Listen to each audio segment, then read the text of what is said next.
Bismillah aja ya Kang, saya yakini apapun bentuknya jika kita lakukan dengan yang tadi saya bilang ikhlas, dan saya juga memegang teguh terhadap komitmen kita pegang gitu ya. Bagaimana seorang calon legislatif pasti punya keinginan gitu ya Kang ya, dan mungkin keinginannya mungkin hampir sama gitu, tapi kan yang membedakan adalah bagaimana nanti setelah 14 Februari gitu akan tersampaikan nggak gitu, karena tugas saya tuh sebetulnya bukan sekarang Kang. Kalau ditanya sekarang Teh Desi Yanti Utami gitu ya, punya apa setelah kalau emang menjabat, saya bilang saya punya silaturahmi. Saya akan menjaga silaturahmi dengan wilayah.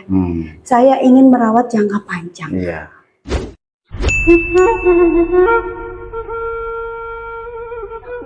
Assalamualaikum warahmatullahi wabarakatuh. Kembali bersama Bogor Channel Production di BCTV di episode 38. Selanjutnya kita selalu menghadirkan beberapa narasumber, termasuk hari ini kita sudah kehadiran kader terbaik partai besar dari Golkar, jutawan hebat, yaitu Teh Desi Yanti Utami. Kumaha Teh Damang? Damang alhamdulillahnya, alhamdulillah. Hari ini sudah Teteh bersilaturahmi, berkunjung meskipun banyak kegiatan padat di luar sana. Luar biasa, yang alhamdulillah hari ini saya sudah ketemu langsung sama Teh Desi, bicara soal perempuan hebat, dan memang perempuan juga tidak kalah dengan laki-laki. Artinya di perpolitikan ini peran perempuan sangat dinantikan masyarakat, juga terkait masalah komitmennya. Teh Desi bisa diceritakan sedikit dunia politik dan sampai hari ini nih Teh Desi sebagai calon legislatif DPRD Kota Bogor di Dapil Timur Tengah. Hatur nuhun Kang, atas kesempatan ini ya, saya bisa bersilaturahmi ke studio Akang ya yang luar biasa gitu. Mudah-mudahan dengan silaturahmi ini ada pesan yang tersampaikan ke masyarakat Kota Bogor. Gitu.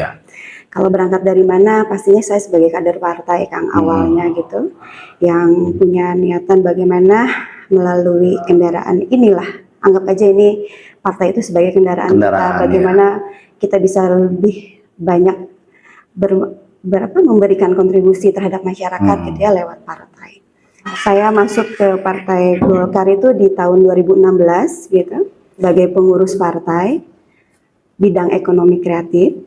Dan berlanjut 2020 saya dipanggil oleh Ketua DPD Kang Rusli Trihatepi untuk bagaimana ada regenerasi terkait dengan hasta karya kami, yaitu salah satunya HWK atau Himpunan Wanita Karya. Jadi memang berangkat dari HWK itu Teteh ditunjuk sebagai ketua saat ini. Kita sudah berdiri 42 tahun menjelang 43 tahun ini, dan periode sebelumnya itu Bu Yuli Siswati almarhum, beliau sudah 3 regenerasi. Nah hari ini pada 2020 saya menggantikan beliau sebagai Ketua Hasta Karya, Wanita Karya. Bagaimana beliau mempercayakan penuh kepada saya bahwa saya dianggap bisa membawa HWK jauh lebih baik ke depannya. Berarti itu udah berapa tahun setelah saya ditunjuk sebagai Ketua HWK?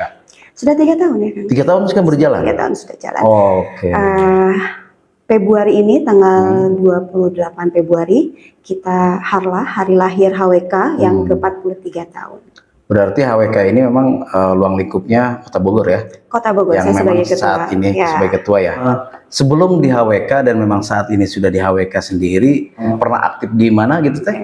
Sebelumnya dari 2003 sampai 2008 saya itu seorang guru. Guru? Guru SD, SMP? Di SD sama di TK Kang, karena memang kebetulan orang tua saya punya yayasan, punya yayasan yang memang bergerak di bidang pendidikan. Jadi betul ibu saya seorang guru agama saat itu dan juga menjabat sebagai kepala sekolah. Dan bapak saya berinisiatif untuk membuat yayasan keluarga, ya salah satunya pendidikan. Dulu kan PAUD ya, ataupun pendidikan anak usia dini itu kan masih jarang. Nah, saat itu orang tua saya lah pertama kali membuat PAUD. Di latar belakang pendidikan itu berarti kapan Teteh diberikan amanah menjadi maju sebagai calon legislatif saat ini Teh? Karena di HWK ini program kami sudah berjalan 3 tahun yang lalu.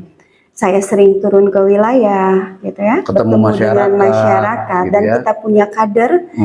Alhamdulillah hari ini kader kami sudah terbentuk dari tingkat kecamatan, sudah ada pengukuhan, hanya tinggal kelurahan yang memang belum kita mengadakan pengukuhan. Tapi insya Allah setelah pemilu ini 14 Februari ke depannya kami akan terus membuat jaringan sampai ke tingkat RT. HWK ini kita organisasi walaupun didirikan oleh Partai Golkar, tapi secara ADART kita ini bukan organisasi kepartai. Organisasi ini di bidang sosial, pemberdayaan perempuan gitu, karena semuanya hampir perempuan kan kita gitu. Namanya Himpunan Lantia Karya, otomatis perempuan semua. Berjalan dari situ, perjalanan saya ternyata banyak sekali gitu ya keluhan-keluhan dari Karena memang masyarakat. keberadaan TP itu kan berada di tengah-tengah masyarakat Iya juga ya. betul, berkat dorongan sih kami. Dorongan dari keluarga. Dorongan itu udah jelas, itu nomor satu. Tapi dari keanggotaan HWK sendiri Ya. juga Jadi pada dorongannya- saat itu karena kami sering ke wilayah, ketemu dengan masyarakat langsung, Masalah yang cocok beneran gitu ya. memberikan bantuan secara rutin, bukan hanya makanya kalau dibilang TDA, TDC turun karena mau nyaleg. Ada sebenarnya mau jauh-jauh guys. Sebetulnya sudah dari 3 tahun Udah lalu 3 gitu ya, tahunnya. semenjak saya jadi ketua HWK ini sering turun gitu, kapan sarang masyarakat, ngobrol Di langsung. luar daripada kepentingan gitu ya. itu juga di luar memang deklarasi. sudah. Jadi sebetulnya bagaimana panggilan jiwa. Karena kan hari ini kita organisasi ini mandiri kan, masih dari kantong sendiri, gitu ya. Iya. Alhamdulillah, tapi karena berkat niat baik, gitu ya, karena memang saya dibangun, dilahirkan, gitu ya, dibentuk dari keluarga yang memang sudah sosialnya tinggi, otomatis sarapan pagi saya itu melihat dari sosok orang tua yang bagaimana hari ini mereka banyak membantu masyarakat tanpa pamrih, dengan keluarga besar, dengan teman-teman yang bagaimana ayo naik aja, saya pikirkan baik-baik, Jadi saya mereka- ngobrol gitu ya dengan keluarga besar, karena kan tanpa restu dari keluarga juga, Iya, betul. saya juga nggak bisa jalan karena mungkin atas support dan restu orang tua dan suami itulah yang paling penting kan ya. Alhamdulillah saya sudah ngobrol karena melihat apa yang sudah saya lakukan ini luar biasa katanya gitu ya. Terus juga saya fokus, saya serius gitu. Bagaimana saya dalam membantu masyarakat, saya ikhlas gitu ya. Saya mungkin udah fashion kali ya, senang bantu orang gitu Iya, kan. iya. Jadi pada hari itu juga dipanggil oleh Ketua DPD, ditanya, Teh Desi siap mau mencalonkan diri untuk duduk di kursi dewan? Saya bilang insya Allah Kang, Bismillah gitu, dengan kata Bismillah saya memulai semuanya, semuanya. saya mencalonkan diri karena berkat dukungan dari beberapa jaringan yang dan masyarakat juga, Utamanya juga keluarga besar ya. terutama keluarga besar. Makanya Bismillah gitu ya, saya bilang dengan apapun yang terjadi nantinya bahwa akan terbagi waktu gitu dan lain sebagainya, kita pemikiran, tapi dengan niat tulus gitu ya, bagaimana ingin lebih bermanfaat untuk banyak orang, lebih bisa memberikan bantuan lebih luas tentunya kalau saya sudah menjabat nanti Pasti, jadi anggota dewan gitu, walaupun karena hari ini masih terbatas karena keinginan itulah sebetulnya gitu. Setelah terjun ke dunia politik, apa yang Teteh rasakan sekarang?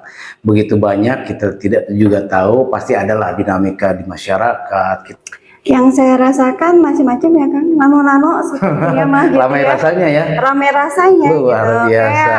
Kayak Oh, ternyata pengalaman kieu gitu baru ya. gitu, karena jujur aja saya baru mencalonkan ya 2024 ini, karena sebelumnya juga sebetulnya sudah ada keinginan tapi masih belum memantapkan hati gitu ya, tapi hari ini Bismillah yang saya bilang tadi, yang saya rasakan hari ini justru luar biasa. Apapun dinamikanya. Apapun Kang. Karena memang tadi ikhlas tadi ya Teh. Iya, ikhlas tadi. Kalau misalkan sudah bicara ikhlas dan tulus, memang segala sesuatu ya ringan ya. Karena kan sudah kita lakukan dari jauh hari Kang, saya turun ke wilayah membantu masyarakat. Jadi tidak ada beban. Yang menjadi beban adalah bagaimana terkadang kita terlalu berharap sama penilaian manusia. Betul. Ini yang sebetulnya nggak harus kita lakukan gitu. Selain daripada kepentingan tadi. Kepentingan Kalau misalkan tadi. kita biasanya gini Teh. Orang kalau misalkan lagi ada kepentingan, politik ataupun apapun, dia lakukan berbagai cara. Betul. Tapi kalau misalkan memang kita sudah menanam dari jauh-jauh hari dan memang tidak ada kepentingan gitu kan, memang kita all out ya, artinya akan straight dengan rasa gitu, ya, luar biasa gitu. dengan rasa, dengan hati itu memang jarang harus. gitu kan. Walaupun bicara masalah politik, bicara hati itu agak sulit karena pada akhirnya itu akan membuat pikiran kita itu merasa bahwa hari ini tuh banyak yang kita rasakan kalau di politik itu begitu begini gitu ya, politik itu kejam, politik itu apalah segala macam, tapi saya ingin membuang image itu.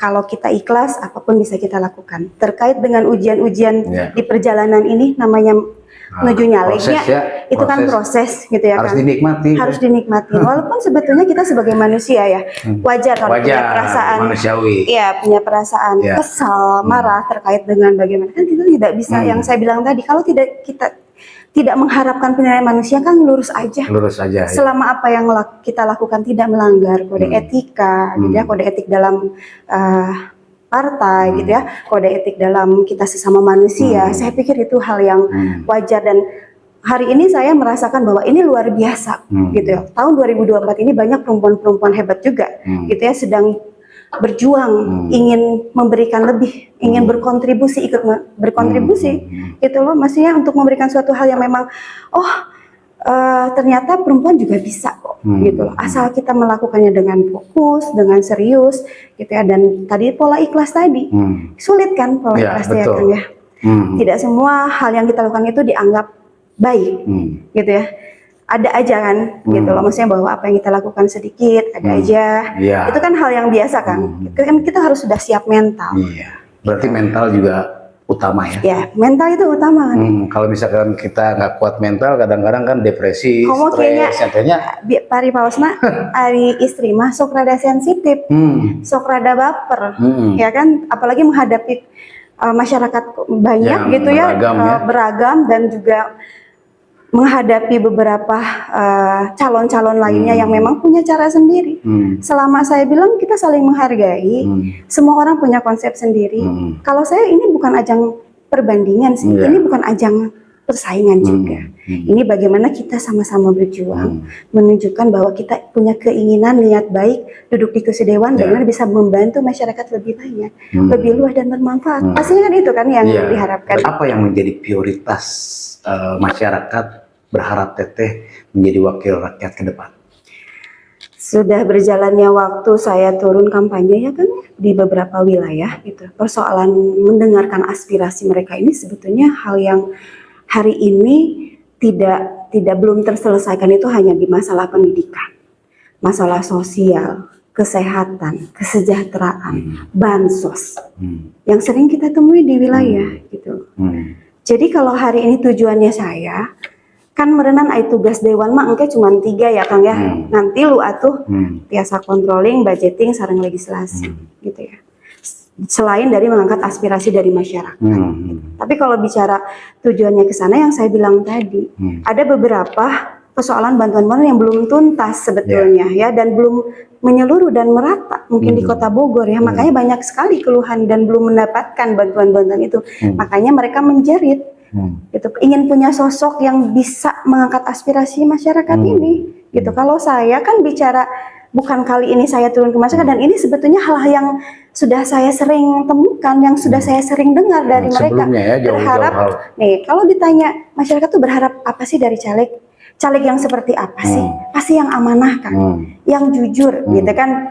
Kalau masyarakat bicara gitu, yang amanah itu kan dalam artian ini kan apa yang menjadi prioritas, skala prioritas masyarakat itu tersampaikan. Pastinya saya ingin gitu ya, contohnya ginilah di pendidikan gitu. Hari ini pun di HWK saya mensosialisasikan dan menyalurkan bantuan dari Kementerian Pendidikan gitu ya, yang berupa PIP ini gitu. Alhamdulillah melalui Dewan DPR RI gitu, dari Partai Golkar juga, Kang Budi Setiawan gitu. Saya mendapatkan bahwa TDA nih sok mangga, ini ada form formulir penerimaan PIP, silahkan disalurkan ke masyarakat yang membutuhkan gitu kan gitu. Nah keluhannya, kok saya tidak bisa mendapatkan, misalnya terkait dengan data mungkin yang tidak valid gitu ya, nomor NIK dari mahasiswa tersebut. Nah ini kan banyak hal sebetulnya. Nah bagaimana kita bisa fokus mendorong supaya ini bisa lebih kita awasi gitu loh, terkait dengan pendataan ini yang kan kita jalurnya langsung ke Kemendikbud. Bagaimana masyarakat tidak mendapatkan kesulitan untuk mengurusi masalah soal-soal bantuan yang didapatkan oleh mereka. Kan beneran bantuan itu bukan dari kami, bukan dari kami caleg, atau bukan dari saya. Iya, kita kan hanya sebagai jembatan kan gitu loh. Kalau bicara masalah aya nu ngaku eta program caleg mah dah lepat atuh kan gitu ya. Tapi guys memang udah program pemerintahnya. Itu kan sudah program pemerintah. Kalau mau kayak seperti yang saya lakukan nih di setiap tahun ajaran baru, selain PIP saya memberikan ATK ataupun alat Ya. tulis. Nah itu tambahan. Nah, boleh itu mengaku-ngaku deh, sama program urang yang sudah Benar, berjalan iya. tiap tahunnya. PIP-nya menang, ATK-nya menang. Benar. Nah itu kan berarti satu ada tambahan gitu Ya. loh Kang, yang bisa didapatkan manfaatnya oleh masyarakat. Ya, ya. Gitu sih sebetulnya. Karena memang teteh backgroundnya pendidikan, lebih fokus ke pendidikan ya.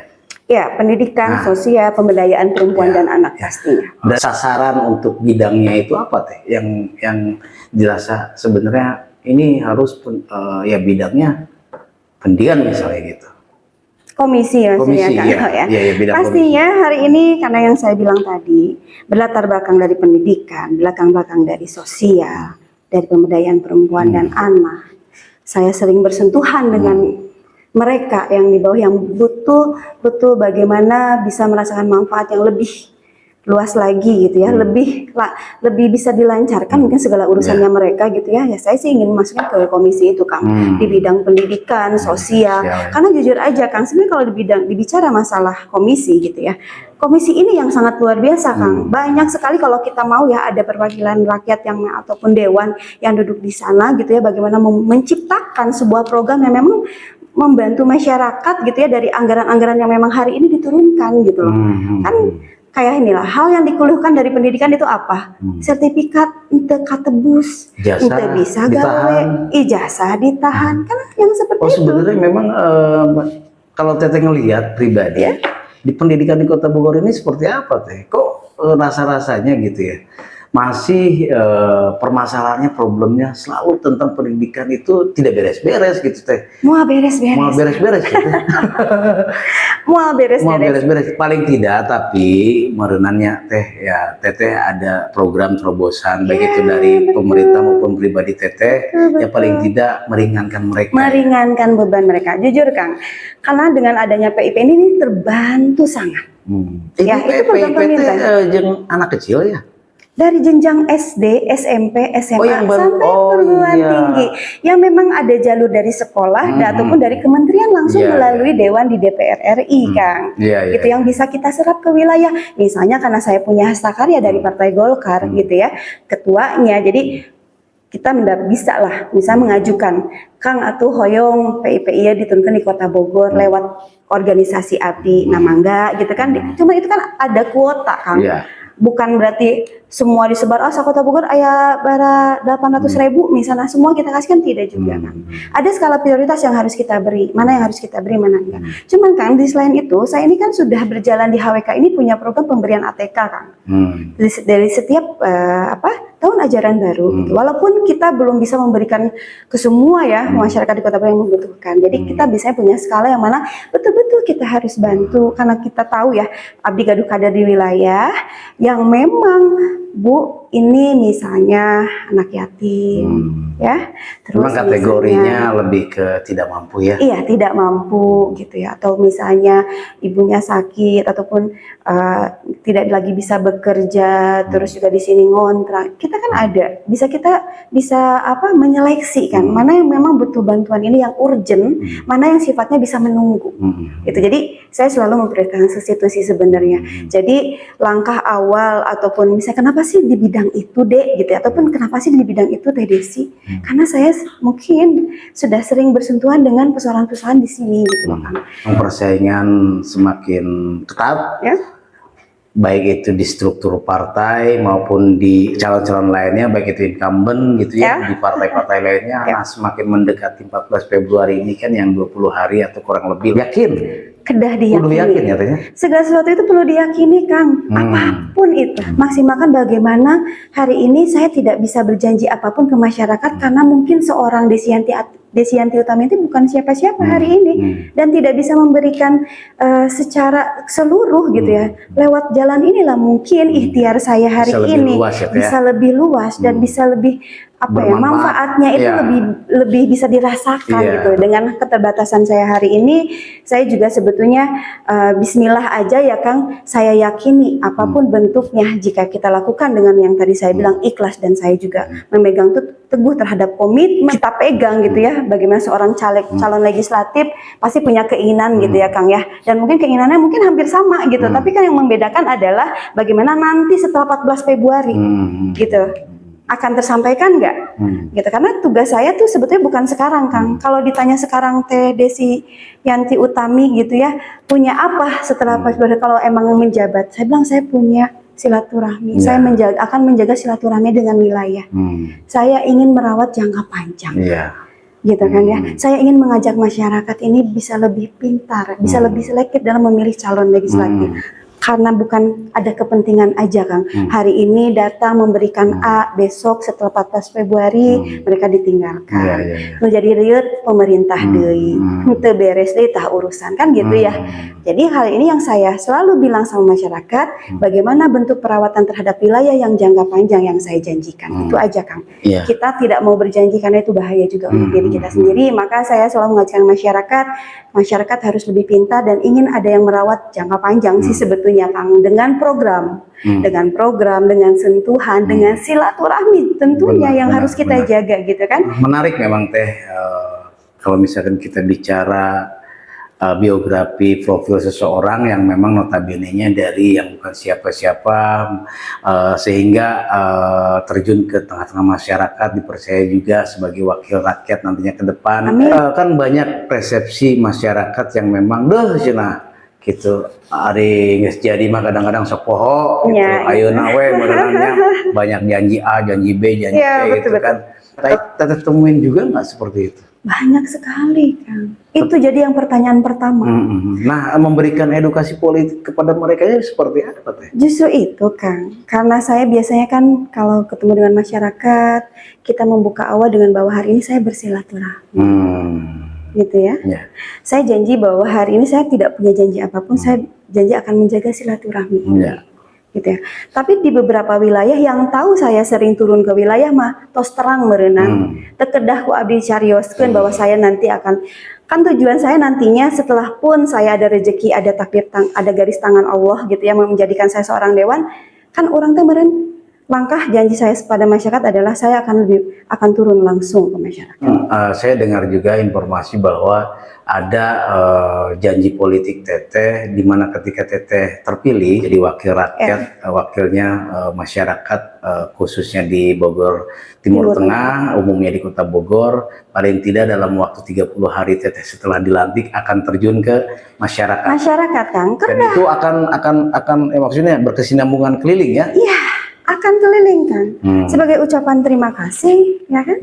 Sebagai bentuk silaturahmi akan saya jaga, pembuktiannya seperti itu. Karena image seorang dewan ini di Kota Bogor tentunya kepercayaan masyarakat terhadap anggota dewan itu hanya 72%. Otomatis beberapa tidak percaya kan, hanya 30% yang percaya bahwa hari ini mereka akan merawat wilayah.